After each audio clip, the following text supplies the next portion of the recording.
music, recitations, cartoons, and everything. And after 6 months, the findings of that, what came out of the children shocked even the lawmakers. Because we sit in parliaments and create laws, and we sit in commissions and come with strategies, but we don't ask the children. They are they are voiceless in their own campaigns.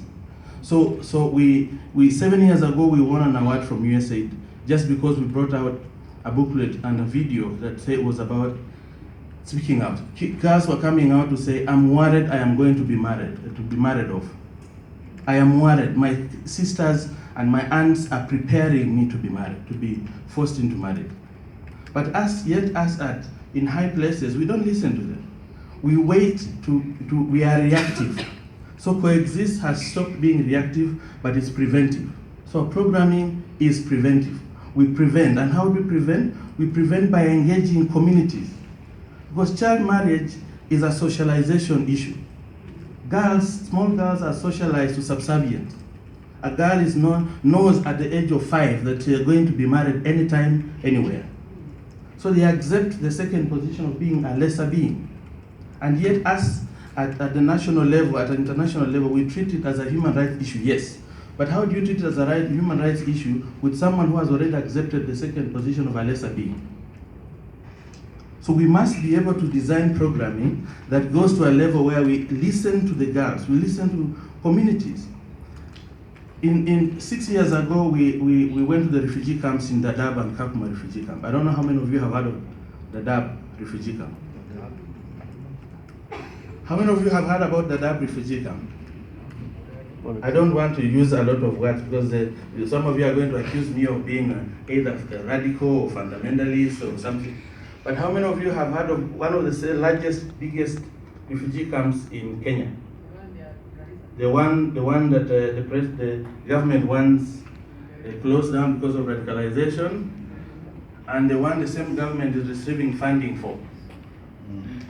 That camp is near a Somali community. We had a Somali friend of mine. Yes.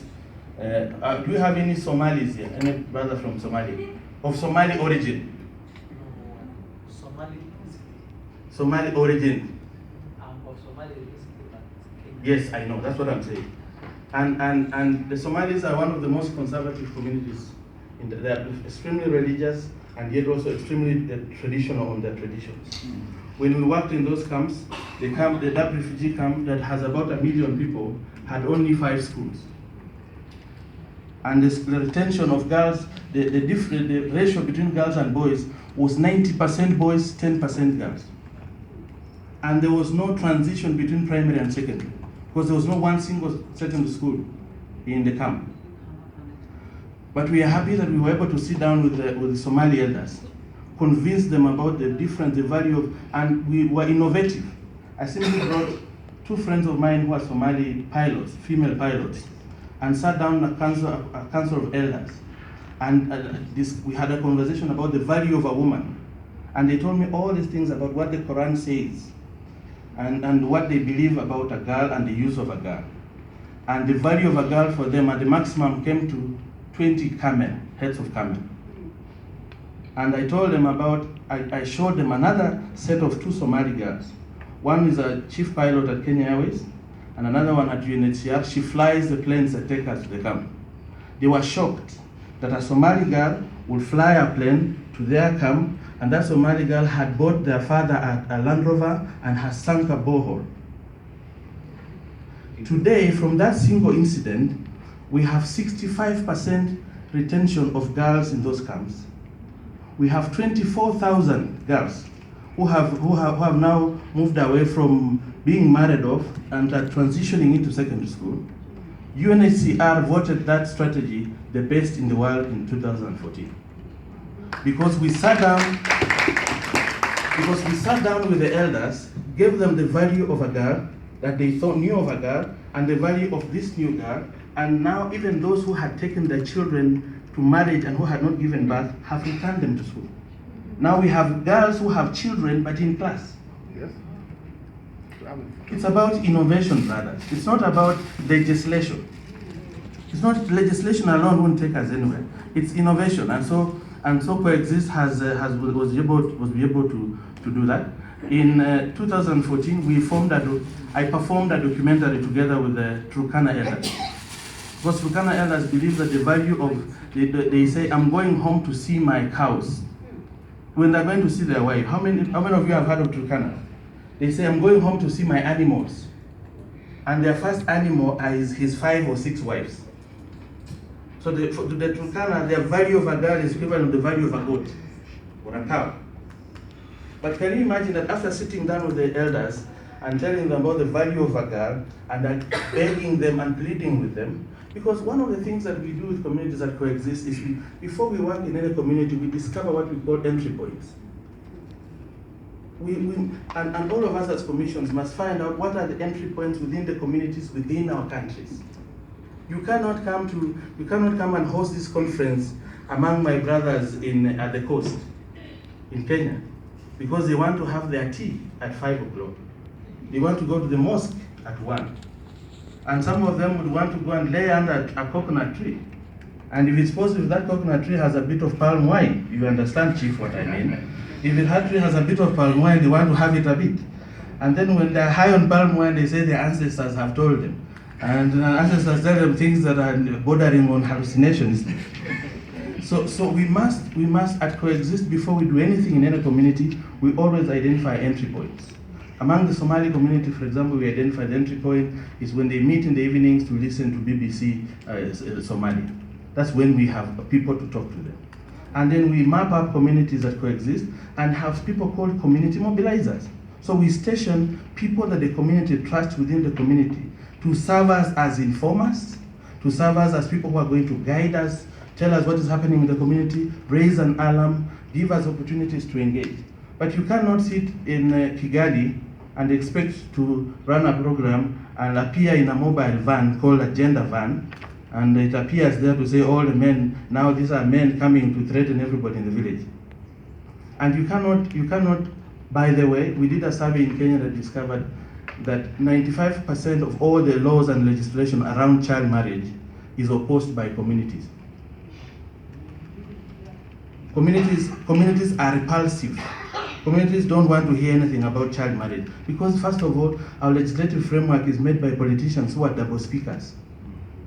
When they come to these academic forums, they read very beautiful speeches banning the practice. But when you follow them in the village, they say, I'm now following my culture. These are the people who voted me. So how are you going? So we followed one who at national level was talking about, we want to end child marriage. Then I followed him in his village. And he was asking the elders, which trees are ripe for harvesting?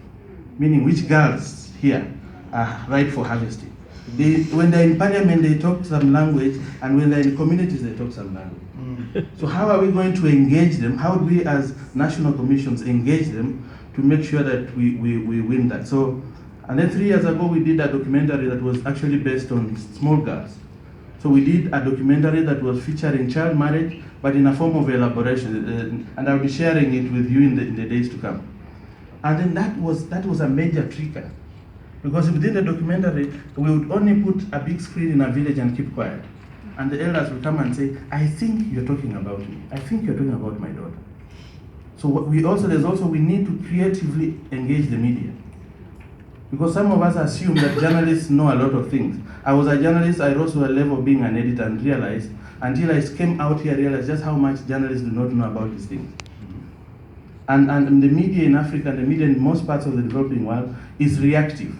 They wait for an underage child who has been sexually violated, and then they go and cry there. And then after that, it comes alarm.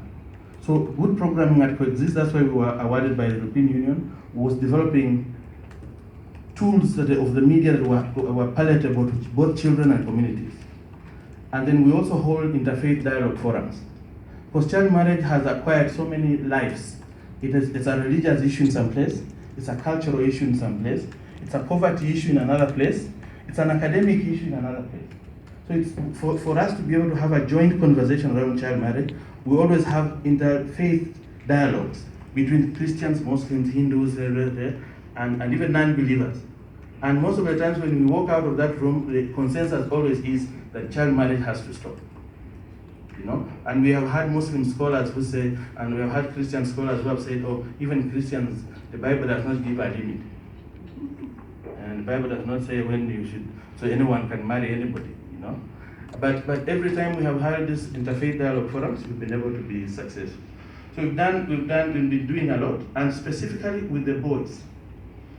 Because we live in a patriarchal society in Africa, most African society, except my brothers from Malawi. Somebody said you have matriarchal, I don't know how many people are in Malawi. They said some people in some communities in Malawi are matriarchal. Yes.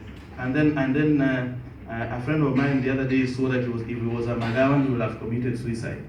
But he has not, so because he is not. But in a patriarchal society, power is still bestowed on the men. Power is still bestowed on the boys. And one of the programs that was recently also recognized by the Return to Manhood program in the US was our program with the boys. We wait until boys are an age where they are abusing women, and that's when we go to them. But at Coexist, we have a program called Standing with the Boys, where we target boys between the ages of 10 and 12. And we teach them the value of being a good boy. And we tell them the values of being a good boy is respecting women, giving them an opportunity to go to school, and engaging with women who have, allowing them to go to school, and also allowing boys to go to school. Because we believe that if you have a tree that drops bad leaves every morning, the idea is not for you to keep cleaning the leaves in the morning. The idea for you is to cut that tree, plant one that is going to have leaves that are permanent and permanently green. But we, as a society, we wait until boys have become spoiled, they want to marry young girls, or they have grown up to become big men who want to abuse women, and that's when we start our programming. That's where we need our laws. But if we work with boys before they go to an age where they are being respectful to women, then we don't have to do any work. If you make sure that your son doesn't touch drugs, you don't have to worry about him becoming an addict in the future. And as a society, we wait until boys have become abusive to women, have been socialized to be abusive to women, have been to be aggressive, culturally inclined, and because of masculinities, because child marriage is also an issue of masculinity. And we wait until boys are socialized to abuse women, marry women, and find identity in their own weakness. So the Return to Manhood program works with boys. Now the program that we started with one school of 500 people, UNICEF recognized it the other day because it has 40,000 boys who have gone through a one-year training, and now they know the roles, so they know how to identify positive role models, they know how to identify career options, they know if they are Muslims, they know the virtues of Islam. So we walk them through the pathways of life. And so they know at age 10 and 12 that their duty is to respect women, to be socially responsible.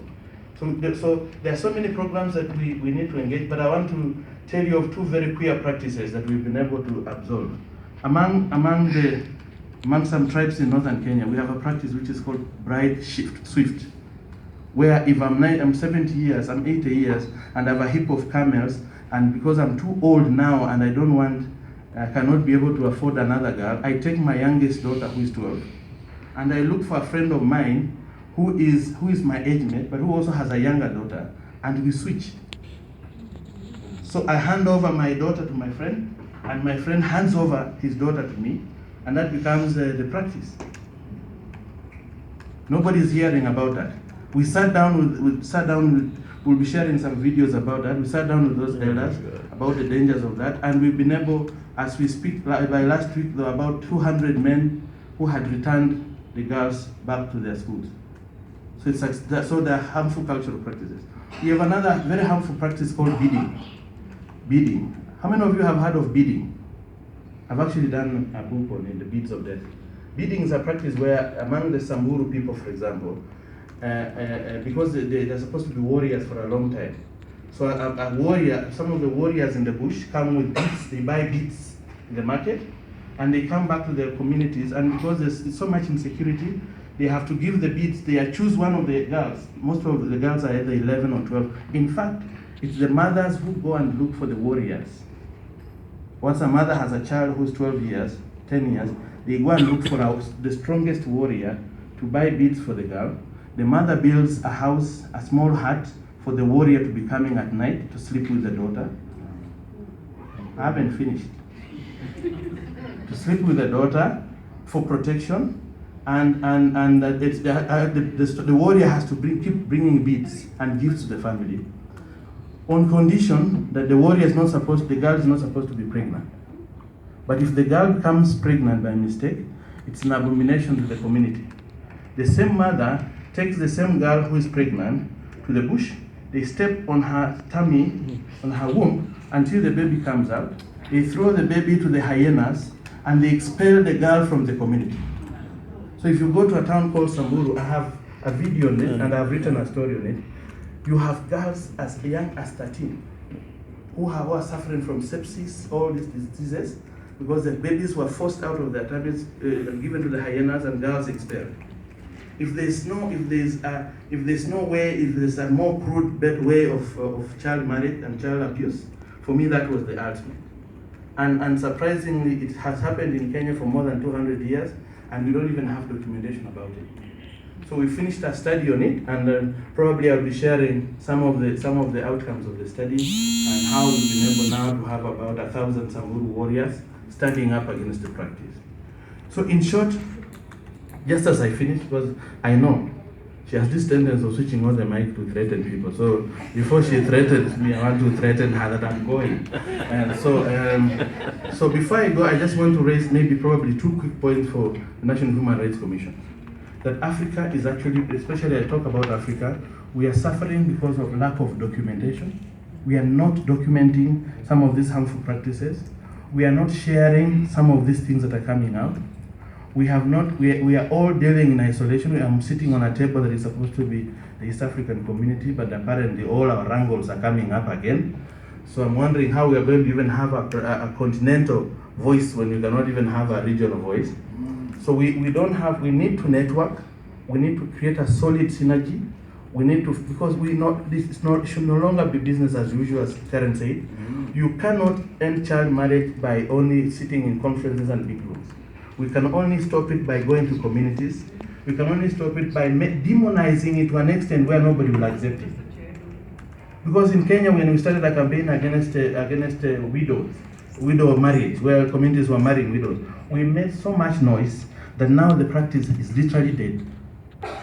But how come when Ebola started the other day, it killed 1,000 or so people, and we all woke up, the whole world woke up, science woke up, everything happened. But Karen is busy telling us there will be 14 million people, and nobody's bothered, Nobody's making no. So my campaign is, let's actually think outside the box. Let's be innovative. It pays to be innovative. I've seen results. I've seen girls go back to, now in the camp we have 24 schools, and each school is serving as one school serves as 10. Because we have so many kids, we have to change and they're girls, we have to change, a school becomes one school with a name at 7 up to 9. The kids leave at 9, because now it becomes a different school with a different name with a set of teachers. And those are all girls, with 85% retention for girls. So it's possible to stop child marriage. It's just that we have to change the game, up the game, and we shall win. Thank you so much.